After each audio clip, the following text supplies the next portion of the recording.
السلام علیکم ورحمۃ اللہ وبرکاتہ۔ الحمدللہ رب العالمین، الصلاۃ والسلام علیک یا رسول اللہ وعلی آلک واصحابک یا حبیب اللہ صلی اللہ تعالی علیہ وسلم۔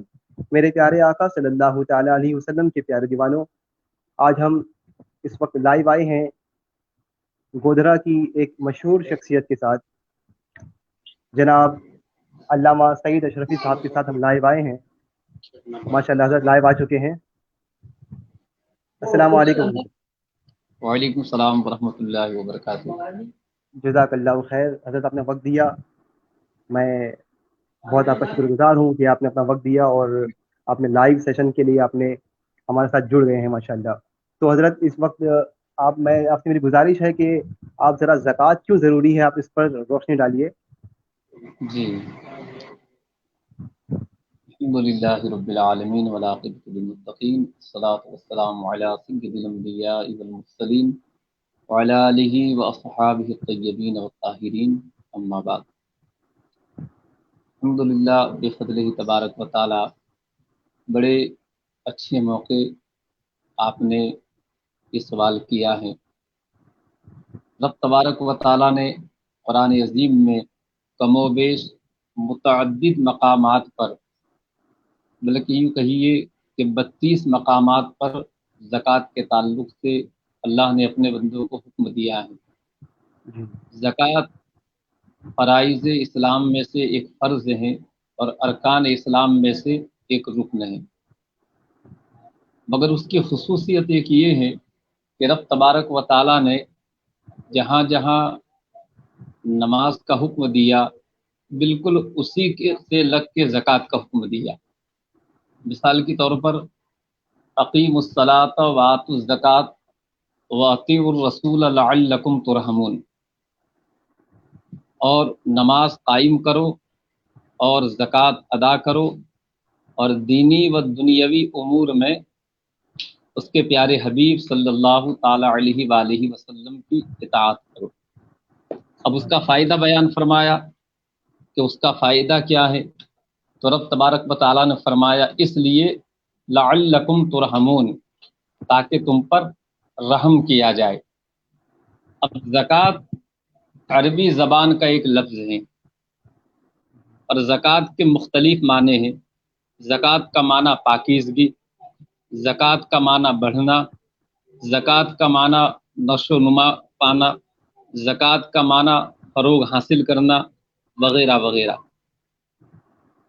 اب خالی ذہن میں ایک سوال پیدا ہوتا ہے کہ کیا مال خرچ کرنے سے بھی مال بڑھتا ہے؟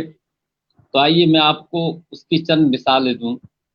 مثال کے طور پر ایک انسان عالم دین ہے، اب اگر وہ اپنے علم کے ذریعے دوسروں کو فائدہ نہیں پہنچاتا اور اپنے علم کو پھیلاتا نہیں، تو ایک وقت وہ آتا ہے کہ وہ خود اس علم سے ہاتھ دھو بیٹھتا ہے، اور جب وہ اپنا علم پھیلاتا ہے تو اس کا علم کم نہیں ہوتا بلکہ اس کا علم دن بدن بڑھتا چلا جاتا ہے۔ اسی طریقے سے اب پانی کو لے لیجئے، اگر کنویں میں پانی ہے اور اگر اس پانی کا استعمال نہ کیا جائے تو ایک وقت وہ آئے گا کہ وہ پانی استعمال کے قابل نہ رہے گا، لیکن اگر اس پانی کا استعمال کیا جائے تو دن بدن اس پانی میں مزید اور بڑھوتری یعنی برکت ہوتی جاتی ہے۔ تو زکوٰۃ کا معنی بڑھنا ہے۔ تو اسی طریقے سے رب تبارک و تعالیٰ نے اپنے بندوں کو یہ حکم دیا ہے کہ تم اپنے مال کی زکوٰۃ ادا کرو۔ تو بندہ جب اپنے مال کی زکوٰۃ ادا کرتا ہے تو اس کے مال میں کمی نہیں آتی، بلکہ رب تبارک و تعالیٰ اپنے فضل سے اس کے مال میں مزید برکتیں عطا فرما دیتا ہے۔ سبحان اللہ۔ اور خود آقا کونین صلی اللہ علیہ وآلہ وسلم نے بھی کئی مقامات پر بلکہ کئی جگہوں پر اس کے تعلق سے تاکید اور تعلیم فرمائی ہے۔ اور کرم بالائے کرم دیکھیں کہ رب تبارک و تعالیٰ کا فضل دیکھیں کہ پہلے اللہ تبارک و تعالیٰ نے بندوں کو مال دیا، اسے صاحب نصاب بنایا، اور صاحب نصاب بنانے کے بعد اسے 1 سال کی مہلت دی، اور 1 سال کی مہلت دینے کے بعد پھر اسے حکم دیا اب تجھ پر زکوٰۃ فرض ہے۔ یہ نہیں کہ ہر بندے کو یہ حکم دیا کہ تم زکوٰۃ ادا کرو، بلکہ اس کا فضل دیکھے کہ پہلے اس کو صاحب مال بنایا، اور صاحب مال بنانے کے بعد اسے 1 سال تک کی مہلت دی، اور 1 سال تک کی مہلت دینے کے بعد پھر رب تبارک و تعالیٰ نے اس بندے کو حکم دیا اب تو اپنے مال کی زکوٰۃ ادا کر۔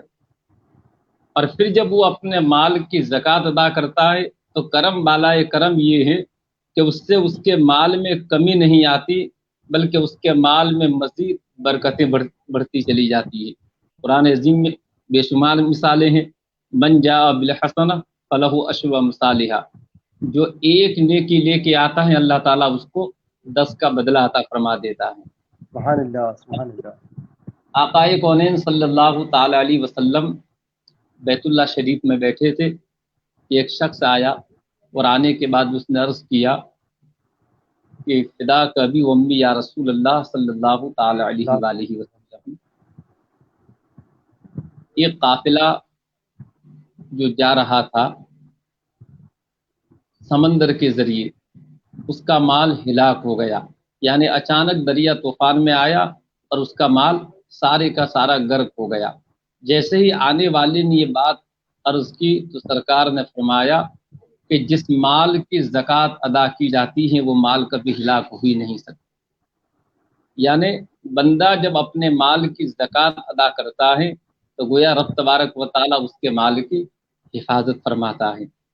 لہٰذا بندے کے لیے ضروری ہے، اگر رب تبارک و تعالیٰ نے اس کو صاحب مال بنایا ہے اور وہ بندہ صاحب نصاب ہے تو وہ اپنے مال کی زکوٰۃ ادا کریں۔ اگر وہ صاحب نصاب نہیں ہے تو پھر وہ اپنی حیثیت کے مطابق، اپنی استطاعت کے مطابق خیرات کریں، سخاوت کریں، اس لیے کہ یہ بھی رائے گا نہیں۔ اور پھر یہ تو رمضان شریف کا بابرکت مہینہ ہے، ایک نیکی کا 70 گنا رب تبارک و تعالیٰ اس کو اجر و ثواب دیتا ہے۔ لہٰذا بندوں کو چاہیے کہ اگر وہ صاحب مال ہیں تو اپنے، اور پھر دوسری ایک چیز یہ ہے کہ آج تک آپ نے یہ سنا نہیں ہوگا کہ کوئی بندہ زکوٰۃ نکالنے کی وجہ سے غریب ہو گیا ہو۔ جی بے شک، بالکل۔ ایک بھی مثال ایسی نہیں، ایک بھی مثال ایسی نہیں کہ کوئی بندہ اپنے مال کی زکوٰۃ ادا کرنے کی وجہ سے غریب ہو گیا ہو۔ تو رب تبارک نے نماز کے ساتھ ساتھ اور زکوٰۃ کا حکم دیا، اس میں ایک راز ہے، وہ راز یہ ہے کہ جب بندہ نماز ادا کرتا ہے تو گویا اس کا بدن پاک ہو جاتا ہے، اور جب بندہ اپنے مال کی زکوٰۃ ادا کرتا ہے تو گویا اس کا مال طیب و طاہر ہو جاتا ہے۔ لہٰذا میری تمام صاحب مال، صاحب نصاب حضرات سے یہ مؤدبانہ عرض ہے کہ اس ماہماری کو سامنے رکھتے ہوئے سب سے پہلے اپنے اڑوس پڑوس میں دیکھیں، اپنے رشتہ داروں میں دیکھیں، اگر واقع میں وہ زکوٰۃ کے حقدار ہیں تو پہلے ان کی مدد فرمائیں، اور اس کے بعد یہ جتنے بھی ادارے چل رہے ہیں، چاہے وہ کہیں کا بھی ادارہ ہو، ہمارا یہ اخلاقی فریضہ ہے کہ ہم اپنے مال سے ان اداروں کے تعاون فرمائیں تاکہ یہاں سے علماء کرام کے قافلے نکلے، حفاظ کرام کے قافلے نکلے، قارئین قرآن کے قافلے نکلے، اور مزید دین کی خدمت ہوتی رہے۔ اللہ تبارک و تعالی ہمیں عمل کی توفیق عطا فرمائے۔ آمین۔ اور توفیق حضرت آج کی جو شب ہے وہ بابرکت شب، شب قدر کی شب ہے جی، اس کے تعلق سے بھی اگر آپ کچھ روشنی ڈالیں ہمارے ویورز کے لیے تو بہت اچھا ہوگا۔ دیکھیے شب قدر کے تعلق سے تو اس کی فضیلت اور عظمت کا اندازہ اسی بات سے لگائی کہ رب تبارک و تعالیٰ نے قرآن عظیم میں پوری سورہ قدر نازل فرما دی، پوری سورہ قدر، انا انزلناہ فی لیلۃ القدر وما ادراک ما لیلۃ القدر لیلۃ القدر خیر من الف شہر۔ اور یہ ایسی بابرکت رات ہے، ایسی باعظمت رات ہے کہ رب تبارک و تعالیٰ نے اس رات میں قرآن عظیم کا نزول فرمایا۔ اس رات میں فرشتے نازل ہوتے ہیں، اور خود آقائے کونین صلی اللہ تعالی علیہ وآلہ وسلم ارشاد فرماتے ہیں کہ بندہ جب اس شب قدر کو زندہ رکھتا ہے اور زندہ رکھنے کے بعد صدق دل سے اپنے گناہوں سے تائب ہوتا ہے تو رب تبارک و تعالیٰ اپنے فضل سے اس کے حبیب کے توسل سے بندے کے گناہوں کو معاف فرما دیتا ہے۔ اور یہی وہ بابرکت اور باعظمت رات ہیں کہ بندہ جب صدق دل سبحان سے اللہ، تائب ہو کر رب تبارک و تعالیٰ کی بارگاہ میں اپنی دعائیں کرتا ہے تو اللہ اپنے فضل سے اس کی دعاؤں کو قبول فرما لیتا ہے۔ لہٰذا ہمیں معلوم نہیں کہ آنے والی یہ شب قدر سبحان اللہ، ہمیں نصیب ہوتی ہے یا نہیں ہوتی، لہٰذا ہر صاحب ایمان کو اس شب قدر کی قدر کرنا چاہیے اور اس شب قدر کو عبادت میں گزارے، تسبیح و تحلیل میں گزارے، ذکر و اذکار میں گزارے، اور عالم اسلام کے تمام مسلمانوں کے لیے دعا فرمائے کہ رب تبارک و تعالی عالم اسلام کے مسلمانوں کی جان کی، مال کی، عزت و آبرو کی حفاظت فرمائے۔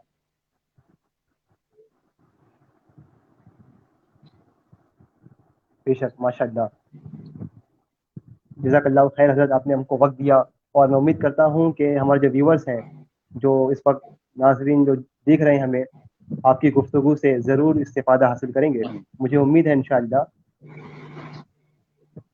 چلیے،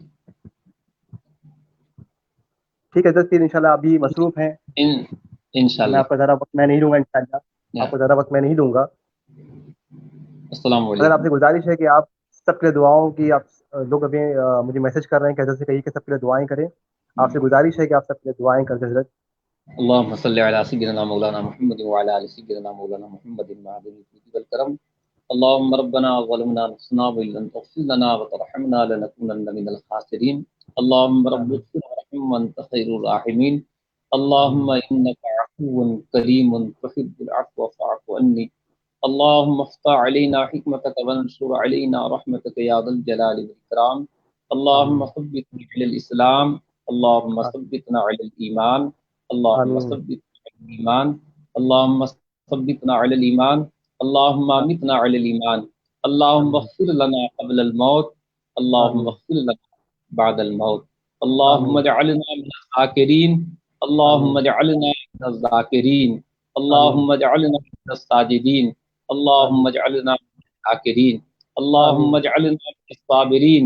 اللهم آمین، اجعلنا من الصابرين.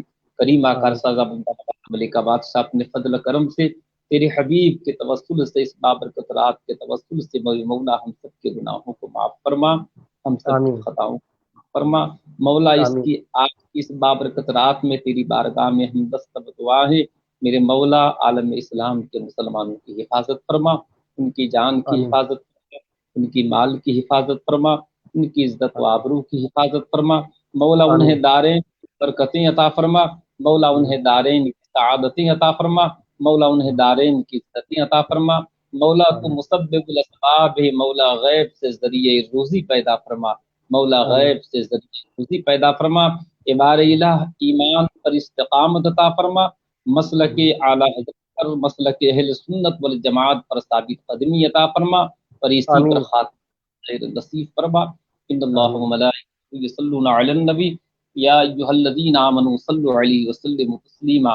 اللهم صل اللهم وسلم صل على سيدنا مولانا محمد معدن الجود والكرم وآله وصحبه وسلم۔ عليها ونور الابصار وضيائها وعافية الابدان وشفائها، صلوا عليه دائما ابدا۔ سبحان ربك رب العزة عما يصفون وسلام على المرسلين والحمد لله۔ آمین یا رب العالمین، جزاک اللہ خیر حضرت، میں آپ کا بہت شکر گزار ہوں، اپنا خیال رکھیں حضرت، اور آپ سے دعاؤں کی درخواست انشاءاللہ آپ کی دعا میں یاد رکھیں۔ السلام علیکم۔ انشاءاللہ۔ وعلیکم السلام ورحمۃ اللہ وبرکاتہ۔